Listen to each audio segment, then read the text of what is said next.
दोस्तों हमारा देश यूथ का देश है, ये सबको पता है। लेकिन आज जो कंडीशन यूथ की हो गई है, आज यूथ बहुत परेशानी में, ना उसके पास नौकरी है, ना उसको अपना भविष्य नजर आ रहा है। स्कूलों में उसको एडमिशन्स नहीं मिल रहे, कॉलेजों में एडमिशन नहीं मिल रहे, कंपटीशन बहुत बढ़ गया, 1000 सीटों के लिए 10-10 लाख लोग एग्जाम दे रहे हैं। तो कुल मिला के उसको ऐसा लगता है कि मैं क्या करूं, तो इन सब के लिए क्या करूं। और हम जो वो कुंठित हो गया मन से, इन सब पे बात करेंगे आज। और उसको एक होप मिलेगी, एक उसको एक नया दिशा मिलेगी, एक नई सोच मिलेगी कि आप क्या कर सकते हो। क्या हम नौकरी के लिए बैठे रहें, या हमें कुछ ऐसा कुछ करें जिससे ना केवल अपना और अपने परिवार को बहुत ऊंचाइयों पे ले सकें, उनके ड्रीम्स पूरा कर सकें, उनकी इच्छाएं पूरी कर सके, और हम अपने सारे ड्रीम्स पूरे कर सकें। इसी के ऊपर आज बात करेंगे दोस्तों। और हमारे साथ हैं सान्या अग्रवाल, जो लॉ की असिस्टेंट प्रोफेसर है सिम्बायोसिस कॉलेज हैदराबाद में, यूथ हैं। और वो आपको एक पारा बताएंगे आज, उसको बहुत ध्यान से सुनना है, और हो सके तो कॉपी पेन लेके बैठो नोट भी करना है उनकी बातों को। मुझे लगता है आपकी भविष्य को तय करने में बहुत यूजफुल होंगे। सान्या अग्रवाल। हेलो, हाय, कैसे हो आप सब लोग? मेरी आवाज आ रही है? आ रही है। ओके, मैं स्क्रीन शेयर कर रही हूँ, एक मिनट।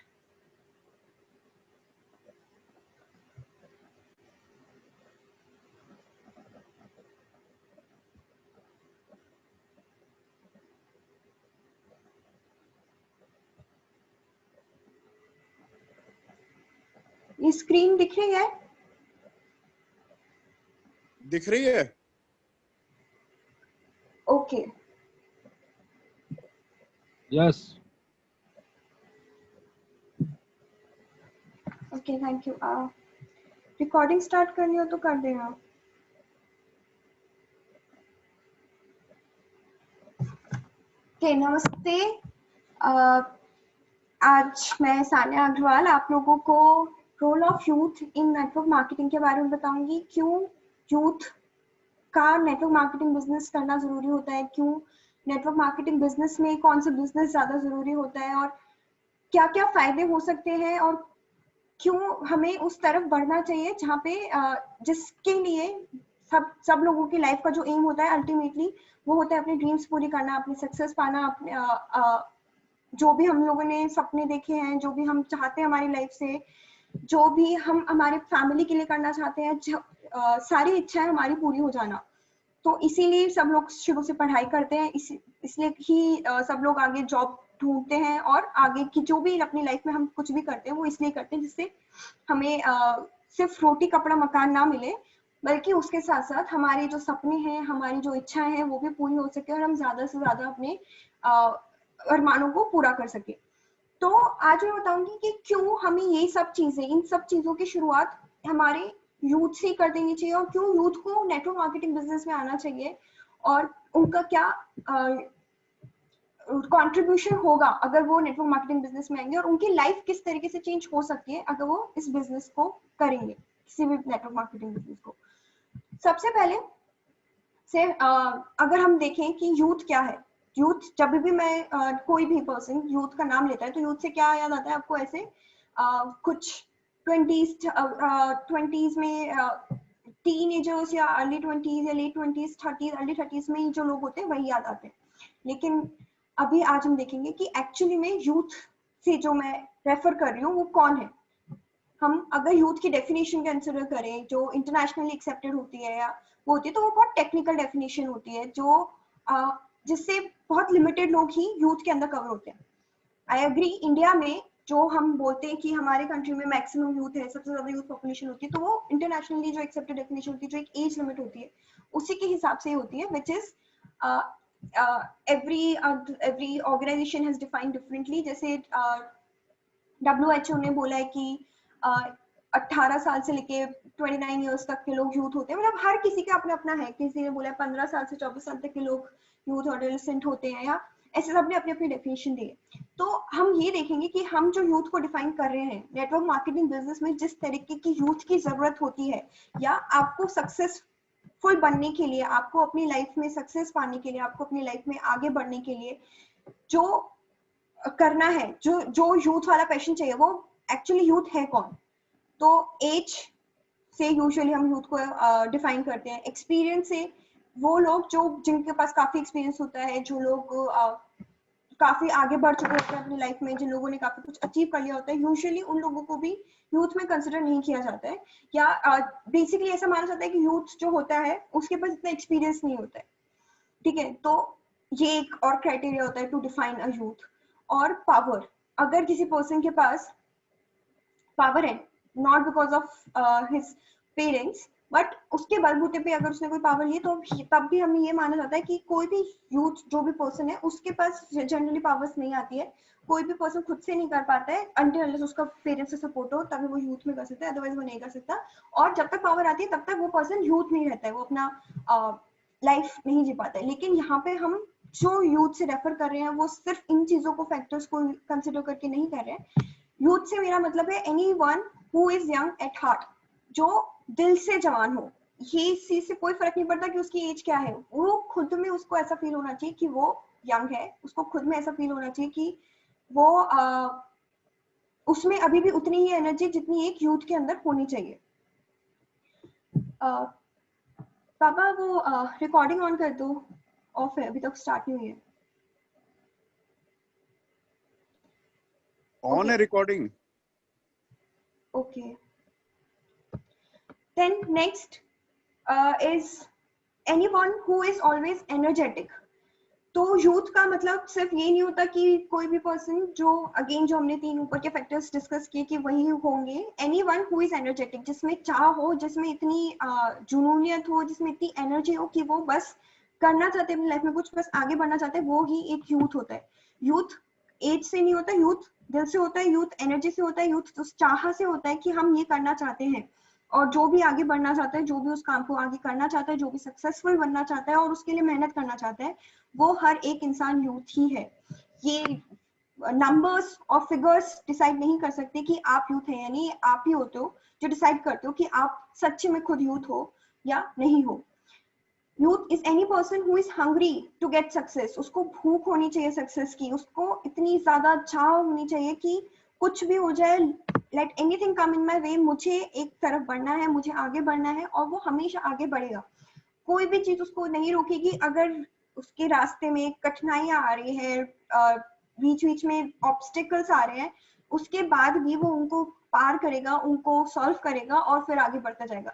एक जो अंदर से चाह, एक भूख होती है कि नहीं मुझे बस पहुंचना है, मुझे अपने एम तक पहुंचना है, मुझे अपने ड्रीम्स को पूरा करना है, वो जिस भी पर्सन में है वो एक यूथ है। और अगर एक पर्सन जो यंग है एज पर द डेफिनेशन, जो 20-25 ईयर्स का है, लेकिन अगर उनमें ये चीजें नहीं है, he is not young at heart, वो स्टार्टिंग से ये मान के चले कि मैं नहीं कर पाऊंगा, मुझसे नहीं होगा, ठीक है जिंदगी में जो मिल रहा है वो काफी है, सभी लोग तो ऐसे जीते हैं, मैं भी ऐसे ही जी लूंगा, और बहुत थका थका से ही रहता है, किसी चीज का कोई एक्साइटमेंट नहीं है, कभी कोई आगे बढ़ने का शौक नहीं होता। सक्सेस वो ये मान के चलते हैं कि हर कोई जो lower class, lower income families होती है या मिडिल क्लास फैमिलीज होती है, वो भी तो जी ही लेती है, 2 वक्त का खाना चाहिए, 2 वक्त की रोटी चाहिए, घर चाहिए, और बेसिक कुछ 2-3 जोड़ी कपड़े चाहिए, उसमें हम लोग अच्छा खासा जी लेते हैं, बस वही काफी है। ज्यादा मुझे मेरे बड़े सपने भी नहीं है, क्योंकि मुझे पता है मुझसे पूरे नहीं होंगे। ये सब जो एटीट्यूड रखने वाले लोग होते हैं ना, उनकी चाहे एज 20 ईयर्स की हो, चाहे 25 ईयर्स की हो, चाहे वो किसी भी एज में फॉल करते हो, चाहे वो 16, 17, 18 किसी भी एज में फॉल करते हो, वो यूथ नहीं होंगे। नेटवर्क मार्केटिंग बिजनेस में मैं जिस यूथ की बात कर रही हूँ, और हमारी कंट्री में भी जिस यूथ की बात की जाती है, वो यूथ का मतलब वो लोग हैं जो इन सब चीजों को फॉलो करते हैं, इन सब चीजों के लिए हमेशा आगे रहते हैं, who wants to do smart work and not just hard work। Youth वो लोग भी नहीं होते जो सिर्फ हार्ड वर्क में बिलीव करते हैं। No doubt hard work is also very important, hard work आपको करना पड़ता है, आप जो भी काम करोगे उसमें आपको हार्ड वर्क करना है।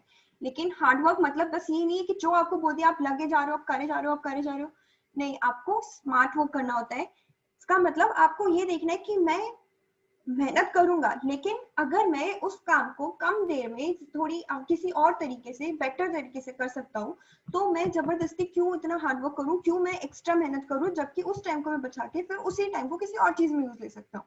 जैसे हमने आप लोग की स्टोरी सुनी थी, जैसे हमने और एग्जाम्पल्स पहले आप लोग ने मीटिंग्स में देखे होंगे, जिसमें वो पर्सन, एक दो फ्रेंड्स होते हैं जो पैसे कमाना चाहते हैं, उनको काम मिलता है कि आप पानी भरोगे रोज, और रोज जितने जितने बकेट से पानी लेके जाओगे उतना आपको पैसे मिलेंगे। तो उसमें हार्डवर्क दोनों करते हैं। लेकिन एक पर्सन जो होता है वो हार्डवर्क रोज रोज का हार्डवर्क करता है, रोज रोज हार्डवर्क करता है, वो रोज अपनी बकेट भरता है, लेकर जाता है और फिर उसके पैसे लेता है। दूसरा पर्सन हार्डवर्क करता है, लेकिन वो इनिशियली हार्डवर्क करता है और फिर वो एक पाइपलाइन सेट कर देता है और फिर उससे डायरेक्टली पानी आता है। तो वो जो हार्डवर्क है वो स्मार्ट वर्क होता है, जिसमें आप अपने साथ साथ ऐसे रिसोर्सेज कर रहे हो जिसकी वजह से आपकी मेहनत कम हो रही है। तो जो पर्सन हार्ड वर्क की जगह स्मार्ट वर्क की तरफ बढ़ता है और स्मार्ट वर्क करता है along with the hard work and not just hard work, वो ही पर्सन असली में यूथ होता है। वही person जो जिसके बारे में हम बात करेंगे, जिसको एक्चुअली में सक्सेस चाहिए और वो किस तरीके से सक्सेस बन सकता है। नेक्स्ट और जो लास्ट पॉइंट है, जो कि इम्पोर्टेंट पॉइंट, वो ये है any person who thinks differently from the general perceived notions। General perceive notion क्या है? वही नॉर्मल एटीट्यूड जो लोगों का होता है कि मुझे 9 से 5 की नौकरी करनी है, उसमें मैं अच्छे से मेहनत करूंगा, उसमें मैं सारे काम करूंगा, उसके बाद मुझे सक्सेस मिलेगी, उसके बाद मुझे जो पैसा मिलेगा उससे मैं अपने सारे ड्रीम्स पूरे करूंगा। या इस एज तक ही मैं काम करूंगा, उसके बाद मेरी रिटायरमेंट हो जाती है, मैं अपने आप थक जाऊंगा, या मुझे इस एज तक इतने पैसे कमाने, इस एज तक इस पोजीशन तक पहुंचना है, फिर इस एज के बाद इसके बाद मुझे मेहनत नहीं होगी, या जो भी मेरे पास ये रिस्पॉन्सिबिलिटीज हैं, इसलिए मैं अभी सिर्फ उन रिस्पॉन्सिबिलिटीज के बारे में सोचूंगा और मैं और किसी काम में नहीं जाऊंगा, मैं रिस्क नहीं लूंगा, या मैं कोई और नई चीज ट्राई नहीं करना चाहता। जो सेफ एंड सिक्योर मुझे गवर्नमेंट जॉब मिली है, मैं उसी में खुश हूँ, फालतू में कुछ और नया सुनाइए। ये जो नेगेटिव एटीट्यूड होता है, ये एटीट्यूड रखने वाले लोग जो एक जनरल परसीव नोशन रखते हैं कि ऐसा ही होता है और ऐसा ही होता आया है, तो हम भी ऐसा ही करेंगे, हम कुछ चेंज नहीं करेंगे क्योंकि हम कोई तोप तो है नहीं जो हम कुछ चेंज करेंगे तो वो चेंज हो जाएगा।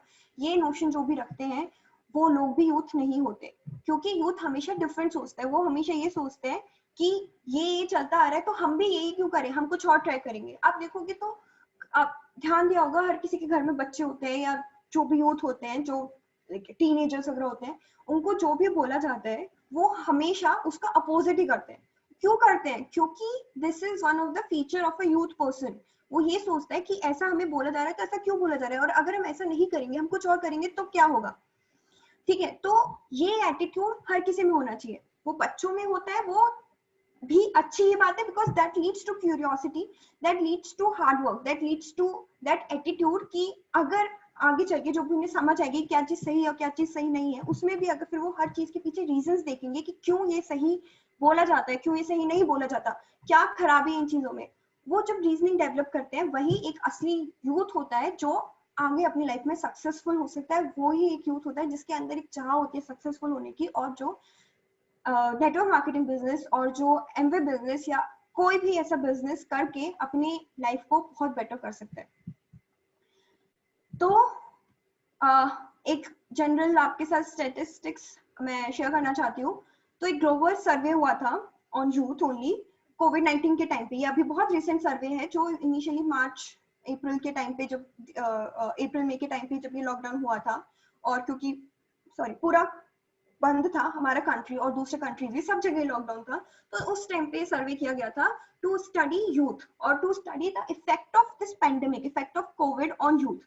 तो यूथ मतलब उन किस किस चीजों पे, उनकी एम्प्लॉयमेंट से रिलेटेड, उनकी एजुकेशन से रिलेटेड, उनका मेंटल वेलबींग कि वो किस तरीके से सोच पा रहे हैं, क्योंकि अभी इस कोविड में डिप्रेशन और स्ट्रेस और ये सब बीमारी भी बहुत ज्यादा देखी गई लोगों में। लोग पैनिक इतना कर गए थे इनिशियल मंथ्स में, अप्रैल मई के टाइम पे, कि लोगों को ऐसे एक्स्ट्रा प्रॉब्लम्स बहुत देखी जा रही थी। राइट्स, उनके सोशल एक्टिविज्म, बेसिकली हर एक चीज को स्टडी किया गया। हर एक चीज को स्टडी करने के बाद यहाँ पे सिर्फ इंडिया नहीं, पूरे वर्ल्ड वाइड उन लोगों ने ग्लोबल सर्वे किया, उन्होंने वर्ल्ड वाइड सर्वे किया, उन्होंने दुनिया भर के देशों के यूथ लोगों से पूछा, उनके इंटरव्यूज लिए और पूरा अच्छे से सर्वे किया। और उस सर्वे के बाद उन्होंने रियलाइज किया, उन्होंने अपनी रिपोर्ट निकाली, उसमें बोला कि एक तो काफी लोगों ने उस सर्वे में पार्टिसिपेट किया था, which is a very good thing, क्योंकि जितने ज्यादा लोग सर्वे में पार्टिसिपेट करते हैं उतना ज्यादा अच्छा डेटा होता है। तो उनको पता चला कि कोविड की वजह से यूथ के ऊपर एडवर्स इम्पैक्ट पड़ा है। एडवर्स इम्पैक्ट मतलब इतना ज्यादा बुरा और गलत इम्पैक्ट पड़ा है कि वो लोगों को सरवाइव करना बहुत डिफिकल्ट हो गया है। अगर उनके एजुकेशन सेक्टर में देखें तो क्लासेस बंद हो गई थी, कॉलेजेस बंद हो गए थे, ट्यूशंस नहीं हो पा रहे थे, ऑनलाइन क्लासेस कहीं कहीं चल रही थी, वो भी सक्सेसफुल नहीं थी। अब तो फिर भी लोगों को थोड़ी आदत हो गई है, बेटर हो गया है, लेकिन इनिशियली बहुत प्रॉब्लम हो रही थी और लोगों को समझ में नहीं आ रहा था कि कैसे करना है। इवन टुडे ऑल्सो जो ऑनलाइन क्लासेस वगैरह, एजुकेशन सेक्टर जो है इतना ज्यादा उस पर डेंट लगा है, क्योंकि even if the classes are available, even if teachers are taking online classes, तब भी it is very, हर एक स्टूडेंट के लिए इतना डिफिकल्ट होता है to sit at home in front of the laptop and listen to the classes. जब आपके सामने कोई नहीं होता, जब आपको डांटने के लिए कोई नहीं होता, जब आपको देखने के लिए कोई नहीं होता, उस टाइम पे कॉन्सेंट्रेट करके पढ़ना बहुत डिफिकल्ट होता है। तो एजुकेशन सेक्टर पे बहुत बुरा असर पड़ा है। एम्प्लॉयमेंट सेक्टर तो हम सभी को पता है कि बहुत ज्यादा उस पर इफेक्ट हुआ है, not only for the youth, for everyone. हर एक पर्सन जो भी एम्प्लॉयड था प्राइवेट कंपनीज में, गवर्नमेंट सेक्टर में, तो गवर्नमेंट सेक्टर ने जॉब नहीं, उन्होंने लॉस किया है तो उनकी सैलरी कट हुई है। प्राइवेट सेक्टर में बहुत सारे लोगों ने जॉब लॉस किया है, बहुत सारे लोगों की सैलरी कट हुई है। मतलब एक बहुत कुछ ही परसेंटेज ऑफ सैलरी उनको मिलती है और काम उतना ही ज्यादा हो गया है, डबल काम करवाने लगता है और सैलरी उतनी ही कम कर दी है। गवर्नमेंट सेक्टर में भी सैलरी सब लोगों की रिड्यूस कर दी है, और उसके अलावा उन लोगों ने काटा छाटी भी की है, और बहुत सारे लोग अब जिनके पास एम्प्लॉयमेंट था उन लोगों के पास अब एम्प्लॉयमेंट नहीं बचा है। स्पेशली वो लोग जो अच्छी अच्छी पोजीशन पे थे, क्योंकि उनको ज्यादा पे करना पड़ता था, और जब भी कंपनी को जिस भी पोजीशन को ज्यादा पे करना पड़ता था उनके लिए उतनी ही ज्यादा नुकसानदायक था। तो जितना सक्सेसफुल इंसान था उतनी ही ज्यादा उसको जॉब लॉस का ये फेस करना पड़ा है, प्रॉब्लम फेस करनी पड़ी है। जब इतने लोगों ने जॉब लॉस की प्रॉब्लम फेस की है, तो थिंक अबाउट दोज पीपल जिनके पास जॉब थी ही नहीं। यूथ, नए ऐसे लोग जो कॉलेज से निकले हैं, जो अपनी एजुकेशन कंप्लीट करके जॉब ढूंढ रहे थे, या जिन्हें ऑफर मिल गया था लेकिन वो ज्वाइन नहीं कर पाए थे, उन लोगों का क्या? उन लोगों का ऑफर तो खत्म हो ही गया। अब जो नए लोग आए वो लोग भी कभी जॉब, उन लोगों को इजीली तो जॉब नहीं मिलने वाली, क्योंकि जॉब है ही नहीं। हमारी इकोनॉमी ही इतनी डेवलप नहीं है, और जब तक इकोनॉमी डेवलप नहीं होगी तब तक जॉब क्रिएशन होगा ही कैसे? और जब तक जॉब क्रिएशन नहीं होगा तो तब तक वो लोग जिन्होंने जॉब लॉस की है, या वो लोग जो पढ़ के आगे निकलते हुए आ रहे हैं और अब उन्हें जॉब की जरूरत है, वो सब कहाँ जाएंगे? उन सबके पास क्या सोल्यूशन है? कोई सोल्यूशन नहीं है। सर्वे में ये भी दिखाया गया था कि this problem is not there only in India but world wide, क्योंकि डिप्रेशन, इकोनॉमिक डिप्रेशन, जैसे ही कोविड खुलेगा, अनलॉक खुलेगा और सब चीजें अनलॉक होगा और सब चीजें नॉर्मलाइज हो जाएगी, सबसे पहली चीज जो हम फेस करेंगे वो डिप्रेशन फेस करेंगे। हमारी इकोनॉमी का, वर्ल्ड वाइड इकोनॉमी का डिप्रेशन फेस करेंगे। कौन से कंट्री, कितने कंट्री उस डिप्रेशन से उभर के आ पाएंगे और कितने नहीं आ पाएंगे, that's a different thing, but face हर कोई करेगा। और कौन से कंट्री आ पाएंगे? वही कंट्रीज आ पाएंगे जिसमें लोग ऐसे किसी और पर डिपेंडेंट नहीं होंगे, किसी और जॉब पे डिपेंडेंट नहीं होंगे, जो खुद में बिलीव करते होंगे और खुद ही से वर्क करना शुरू करेंगे।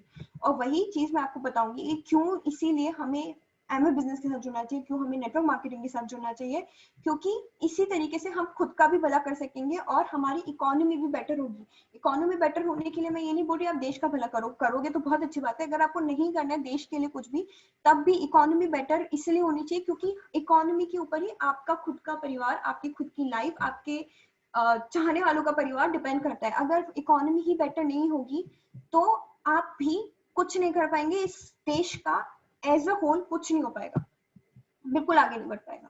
इसके साथ साथ no money, it was found out in this survey only कि लोगों के पास पैसा भी नहीं है।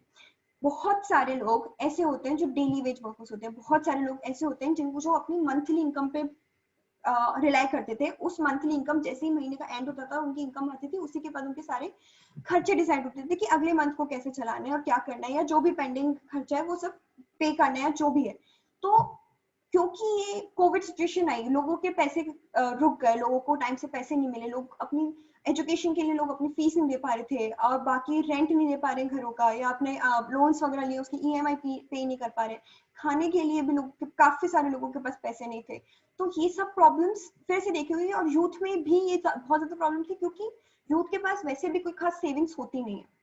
यूजुअली जो भी नए लोग आते हैं, इंडस्ट्री में एंटर ही क्यों होते हैं, तो उस टाइम पे जैसे मैंने आपको बताया रिस्क लेने का होता है, they think differently, they don't want to follow the natural the path which is followed by everyone, जो बहुत जो जनरली परसिव नोशन होती है उनसे हटकर काम करना चाहते हैं। उन सब में यूजुअली उन लोगों के पास इतना पैसा होता नहीं है स्टार्टिंग में। तो जब उनके पास पैसा नहीं है, जॉब नहीं है क्योंकि जॉब मिल ही नहीं सकती है, और एजुकेशन और स्किल्स इस चीज पे आई ऑलरेडी टोल्ड यू बहुत ज्यादा इम्पैक्ट पड़ा ही है। तो एजुकेशन नहीं है, स्किल्स लोगों की इतनी डेवलप नहीं हो पा रही है या नहीं हुई थी और अब हो भी नहीं पा रही बिकॉज ऑफ कोविड, लोग अपने घर में बैठे थे, तो इन सब चीजों पे बहुत ज्यादा इफेक्ट पड़ा है।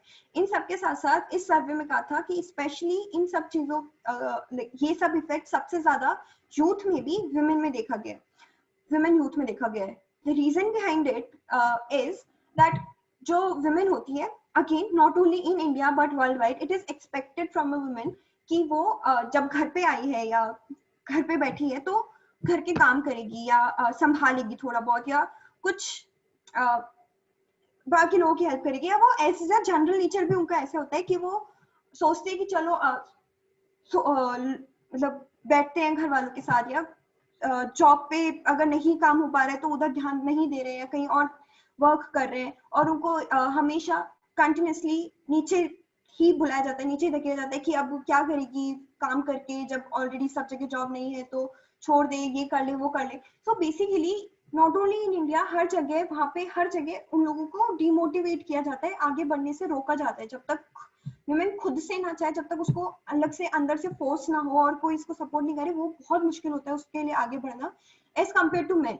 मैन को फिर भी हमेशा प्रमोट किया जाता है क्योंकि अगेन सोसाइटी का जनरल नोशन है कि अगर आदमी कमाएगा नहीं तो उसकी शादी नहीं होगी, कोई अच्छी लड़की शादी नहीं करेगी, और शादी नहीं करेगी तो फैमिली नहीं बनेगी, तो इसलिए हमेशा मैन को प्रमोट किया जाता है। लेकिन वुमेन को नहीं किया जाता क्योंकि वुमेन का काम होता है कि वो जॉब क्या करेगी, वो अपना घर संभालेगी।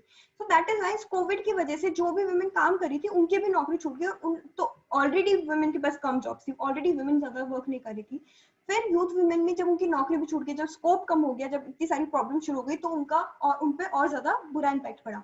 सो अल्टीमेटली इस सर्वे से ये पता चला कि हर एक पर्सन, हर एक दुनिया में हर किसी को, यूथ को बहुत ज्यादा इससे बुरा इफेक्ट पड़ा है कोरोना की वजह से और कोविड की वजह से। और उसके अलावा भी, उससे पहले भी हम लोगों ने देखा था अपनी सिचुएशन बहुत ज्यादा अच्छी तो थी नहीं, हमारे कंट्री में जॉब क्रिएशन नहीं था, लोग अनएम्प्लॉयड थे, यूथ को जॉब नहीं मिल रही थी, ठीक है। अभी और बुरी हालत हो गई, लेकिन पहले भी कोई खास अच्छी नहीं थी। तो अब उसके लिए क्या, तो उसके लिए गवर्नमेंट ने इनिशिएटिव्स निकाले थे। अभी की बात नहीं करी मैं, पहले की बात कर रही हूँ। तब भी यूथ को प्रमोट करने के लिए, लोगों को प्रमोट करने के लिए उन्होंने एम्प्लॉयमेंट प्रमोट करने के लिए, सेल्फ एम्प्लॉयमेंट प्रमोट करने के लिए बहुत सारी स्कीम्स निकाली थी। जैसे प्रधानमंत्री मुद्रा योजना गवर्नमेंट ने निकाली थी, जो अगेन सेल्फ एम्प्लॉयमेंट के लिए निकाली थी।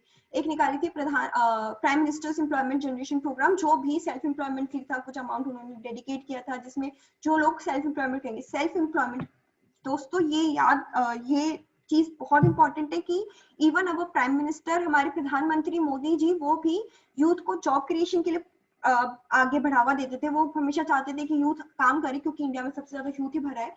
लेकिन कैसा काम करे, कहाँ काम करे, वो खुद के लिए सेल्फ एम्प्लॉयमेंट वाले काम करे, ऐसे काम करे जिससे जॉब और क्रिएट करे वो, ना कि किसी और के साथ जॉब ज्वाइन करे। तो इसीलिए ये जो स्कीम्स है ना, ये सिर्फ पहले ही नहीं, अभी भी बहुत रेलेवेंस रखती है इवन आफ्टर कोविड, क्योंकि किसी और के पास जॉब नहीं, लेकिन आपके पास इतना कैलिबर है कि आप खुद से जॉब क्रिएट कर सकते हो, आप खुद से पैसे कमा सकते हो। इसके अलावा बहुत सारे अदर छोटे छोटे जो इनिशिएटिव्स है, वो डायरेक्टली सिर्फ जॉब के लिए नहीं थे। मेक इन इंडिया, और मेक इन इंडिया जिसमें अगेन उन्होंने प्रमोट किया था कि ज्यादा से ज्यादा लोग इंडिया में ही काम करें, इंडिया की इकोनॉमी को बढ़ाएं, इंडिया में ही बिजनेस करें, अपना खुद का बिजनेस स्टार्ट करें, लोगों को जॉब दें, बाहर के लोगों को बुलाएं, और ये सब चीजें। Digital India, again digital India भी इसी चीज के लिए था। तो अभी ये सब स्कीम्स जो भी मैं आपको बता रही हूँ, आप देखोगे कि जो हम बिजनेस कर रहे हैं, जो हम एमवे बिजनेस कर रहे हैं, जो हम नेटवर्क मार्केटिंग के थ्रू बिजनेस को बढ़ा रहे हैं, इन सब में जो हमारे प्रधानमंत्री जी का सपना है, जो हमारे प्रधानमंत्री जी हमेशा बोलते हैं, जो उन्होंने अलग अलग स्कीम्स के थ्रू बताया है कि यूथ को आगे बढ़ना चाहिए, कि उनको सेल्फ एम्प्लॉयमेंट करना चाहिए, तो वो किस तरीके से सक्सेसफुल हो पा रहे, किस तरीके से फुलफिल हो पा रहे।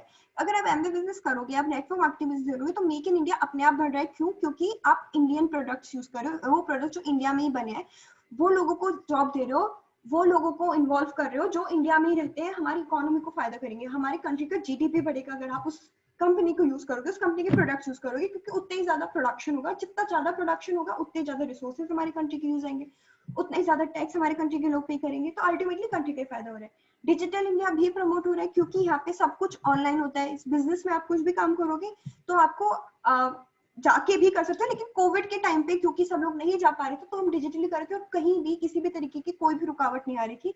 मीटिंग्स ऑनलाइन हो रही थी, परचेसिंग ऑनलाइन हो रही थी, सब कुछ डिलीवरी वगैरह सब टाइम पे ऑनलाइन हो रहा था, लाइक सब कुछ बहुत स्मूथली वर्क कर रहा था और सब कुछ आराम से चल भी रहा था बिना किसी रुकावट के।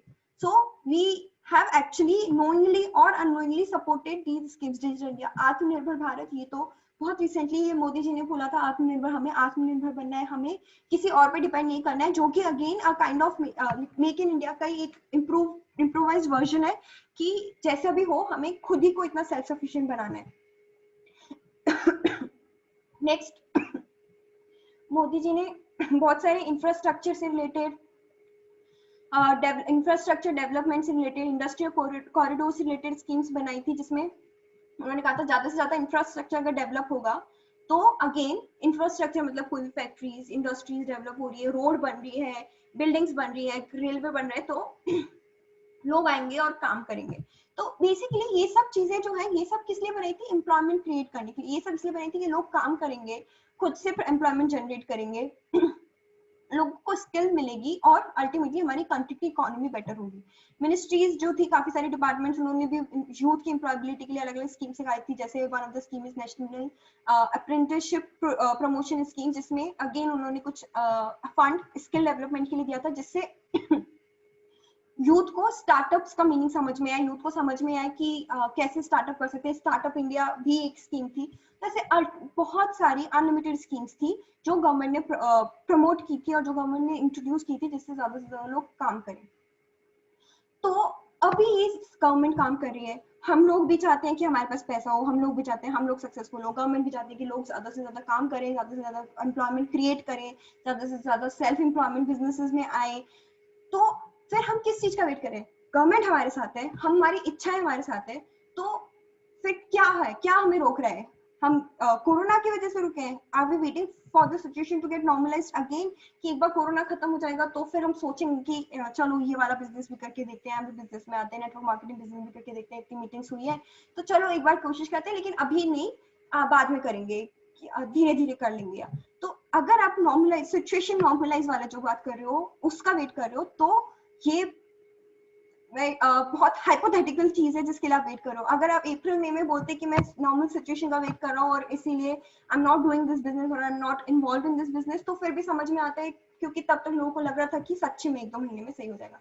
लेकिन अब जब 6 महीने से 7 महीने से सिचुएशन में कोई इंप्रूवमेंट नहीं है, फिर भी लोग उसमें रहना सीख रहे हैं, तो अगर आप ये सोच रहे हो कि वो सिचुएशन नॉर्मल हो जाएगी या ये खत्म हो जाएगा बहुत जल्दी, तो ये बहुत ही ऑप्टिमिस्टिक सोच बोलूंगी मैं, जो आप बेसिकली आप ऐसे ख्याली दुनिया में ही जी रहे हैं, तो आपको उस चीज का वेट नहीं करना है, क्योंकि अगेन स्टडीज हैव सेड और studies have told us that it will take another decade to the like for the situation to get normalise. Corona हो सकता है खत्म भी हो जाए अगले साल तक, लेकिन जो इफेक्ट उसका हुआ है वो इफेक्ट कम से कम 10 साल तक सही नहीं होगा, 10 साल तक उसका इफेक्ट देखने जाएगा।